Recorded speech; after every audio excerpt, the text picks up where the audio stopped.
Domitéo.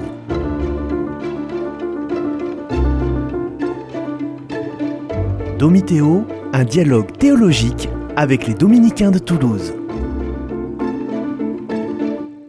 Bonjour frère Edouard. Bonjour frère Louis. Nous entrons dans le numéro 815 du catéchisme de l'Église catholique.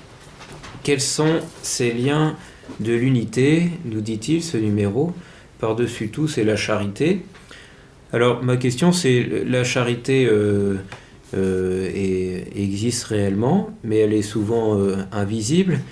Est-ce qu'il y a des choses visibles de notre unité? Est-ce qu'on peut visiblement percevoir l'unité de l'Église?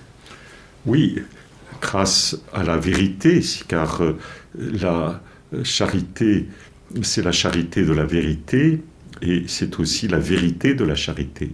Les deux se tiennent, comme disait le pape Benoît XVI dans Caritatis, que cette belle encyclique qu'il nous a donnée, qui a rappelé que la charité appelait la vérité, que la vérité appelait la charité, qu'il y a quelque chose donc important pour nous maintenir dans, je dirais, la transparence de ce cœur à cœur que Dieu demande à chacun dans l'Église avec Dieu. Dieu s'est révélé en Jésus-Christ, je suis le chemin, la vérité et la vie. Et donc je ne peux pas vouloir garder, je dirais, le chemin de l'unité ou la vie de l'unité sans passer par la vérité.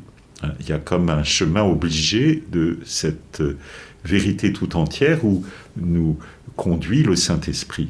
Et je pense que c'est à travers cette audition de la vérité dans la parole de Dieu qui s'exprime, mais aussi à travers la tradition qui la porte, par le magistère qui sanctionne cette tradition, que la vérité dans la charité se maintient et que la charité dans la vérité se vit finalement. Oui, oui. Et alors, il propose ce numéro 815, 3 liens visibles de communion: la profession d'une seule foi reçue des apôtres, la célébration commune du culte divin, surtout des sacrements, la succession apostolique par le sacrement de l'ordre, maintenant la concorde fraternelle de la famille de Dieu. Alors j'ai 3 questions qui pourraient susciter des interrogations sur ces 3 points. Par exemple, les protestants et les orthodoxes professent la même foi que nous, donc sont-ils dans cette même unité de l'Église que nous? Alors, c'est une grande question que tu poses là, à travers Unitatis Redintegratio, le décret sur l'œcuménisme du Concile Vatican II, demande effectivement qu'il faut se tourner vers ce que nous avons en commun, et ce sera repris par Gaudium et Spes, qui suit le pape Saint Jean XXIII, de regarder d'abord ce que nous avons en commun avant de regarder ce qui nous désunit, ce qui nous divise.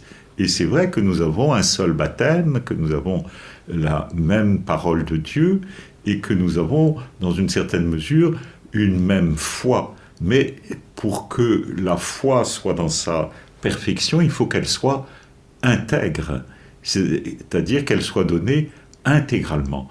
Or, il y a la foi personnelle, subjective, que chacun reçoit et qui nous permet d'avancer au rythme des jours. Et puis, il y a la foi, je dirais, objective, à côté de la foi subjective, qui est cette profession de foi, profession d'une seule foi reçue des apôtres et explicitée au cours du temps.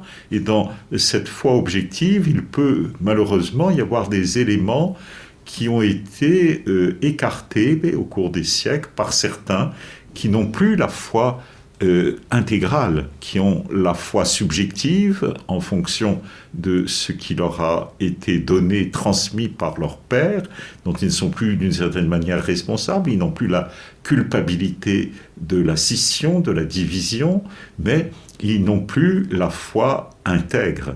Ils ont une foi subjective qui est la plus plénière possible à vivre, mais ils n'ont pas conservé l'intégralité de la foi objective à travers tous ces articles. Et on comprend très bien que, par exemple, par rapport aux 4 notes sur lesquelles nous avons médité, le protestantisme, dans le fond, nie la cause efficiente de l'apostolicité, ne la regarde plus du tout, et nie la succession apostolique, et puis il sépare énormément la cause, je dirais, finale, la sainteté des autres notes, puisque dans le fond, la cause formelle que nous avions regardée de l'unité est divisée, et la cause matérielle qui est la catholicité n'est plus envisagée de la même manière que l'Église catholique. Donc il y a dissociation des 4 notes que nous avons pu contempler à travers le mystère de l'Église. Alors certains diront, mais si, nous le gardons, mais nous songeons qu'il n'y a en fait que des éléments qui sont ceux de l'Église catholique, qui leur appartiennent et dont ils vivent fort heureusement, mais qui les empêchent, pour une part, de continuer le chemin d'une manière intégrale, d'une manière plénière. Alors, moins, évidemment, avec les frères séparés des églises désunies orientales, dans lesquelles il y a quand même la succession apostolique, et il y a les sacrements, les 7 sacrements, et je dirais l'intégralité de la foi est moins profondément atteinte que dans les différentes écoles de la Réformation depuis le XVIe siècle, où cette kyrielle de communauté ecclésiale se divise sans cesse et perd à chaque fois des fragments de cette unique vraie Église qui subsiste dans l'Église catholique. Et donc il y a un souci dans le cœur des chrétiens de revenir à la prière du Christ, ut unum sin, qu'il soit un, en prenant les moyens de la prière, de tout ce que le Seigneur nous a donné comme moyen pour une conversion personnelle, pour demander avec insistance cette unité de l'Église afin que tous croient, parce que dans le fond, le grand drame de ces divisions, c'est que cela fait péricliter le fait que le monde entier puisse croire devant ces divisions. Ces divisions sont un contre-témoignage à la foi et à la réception de la foi. Et donc, il faut sans cesse revenir à ces grandes prières de Jésus, la veille de sa passion, lorsqu'il s'adressait à son Père en lui disant que tout soit un, comme toi, Père et moi, nous sommes un. Ah oui. Ça répond à une deuxième de mes questions autour de la succession apostolique, parce que dans la fraternité Saint-Pie X, on trouve cette succession apostolique, mais malgré tout, il n'y a pas une communion, une unité entre la fraternité Saint-Pie X et l'Église catholique. Alors, est-ce que... Donc voilà, ma question c'est, est-ce que bien qu'on ait la succession apostolique, on peut ne pas être dans l'unité de l'Église? Alors, on distingue dans la réception des sacrements leur validité de leur licéité. Et un sacrement est valide quand il a la forme valide, mais il est licite quand c'est l'autorité légitime qui demande que ce sacrement soit conféré. Or, le problème de ces communautés, donc, qui sont un peu borderline par rapport à l'Una Sancta, c'est qu'ils ont la validité, mais ils n'ont pas la licéité. C'est-à-dire, ils n'ont pas reçu le mandat apostolique pour que leur sacrement soit licite. Certes, ils ont la validité parce qu'ils ont été vraiment ordonnés selon la forme du rituel, mais ils n'ont pas été jusqu'au bout de l'intégralité, finalement, dans le domaine de la licéité. Et de ce point de vue-là, la fruition de leur sacrement est absente ou fortement diminuée selon les cas, et nous devons prier pour qu'il y ait là aussi un retour à l'unité dans l'obéissance. Cette obéissance sans laquelle on ne peut rien faire. Sans moi, vous ne pouvez rien faire, a dit Jésus.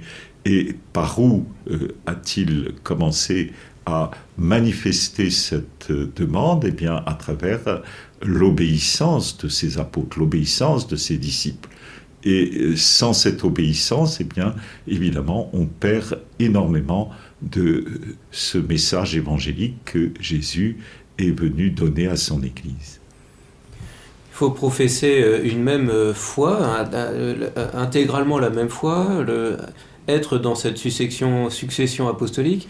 Et le troisième point, c'est avoir une célébration commune du culte divin et surtout des sacrements. Et on constate quand on voyage, surtout en Orient, au Moyen-Orient, des grandes différences de célébrer les sacrements. Et pourtant, on est dans cette même unité de l'Église quand on va dans certaines églises orientales.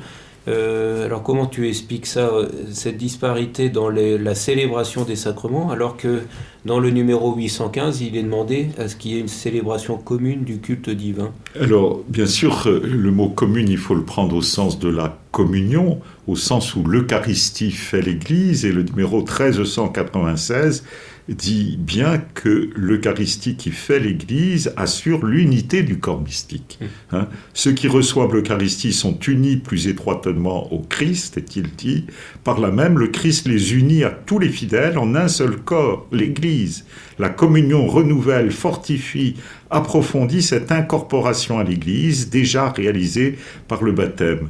Dans le baptême, nous avons été appelés à ne faire qu'un seul corps. L'Eucharistie réalise cet appel. La coupe de bénédiction que nous bénissons n'est-elle pas communion au sang du Christ? Le pain que nous rompons n'est-il pas communion au corps du Christ? Puisqu'il n'y a qu'un pain, à nous tous, nous ne formons qu'un corps, car tous nous avons part à ce pain unique.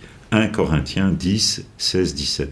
C'est finalement ce que Jésus a institué qui est important. Après, il y a ce que nous avions vu précédemment, la pluriformité légitime des rites qui sont dus à l'inculturation.